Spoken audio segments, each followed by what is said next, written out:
Malda town থেকে Bardhaman junction যাওয়ার জন্য ট্রেন নাম্বার ১৩,১৮২, কাজিরাঙ্গা এক্সপ্রেস প্রতিদিন সকাল ৬টা ৩০ ছেড়ে যায়। যাত্রা পথের দূরত্ব ২৩৬ কিলোমিটার, পৌঁছাতে সময় লাগে ৩ ঘন্টা ১৩ মিনিট এবং যে স্টেশনগুলিতে দাঁড়ায় সেই স্টেশনের নামগুলি হল: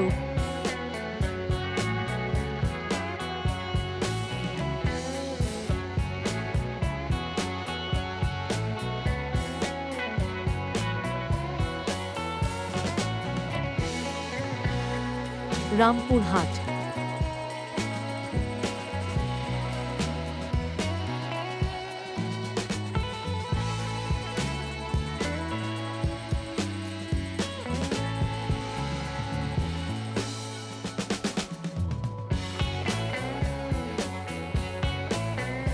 বোলপুর,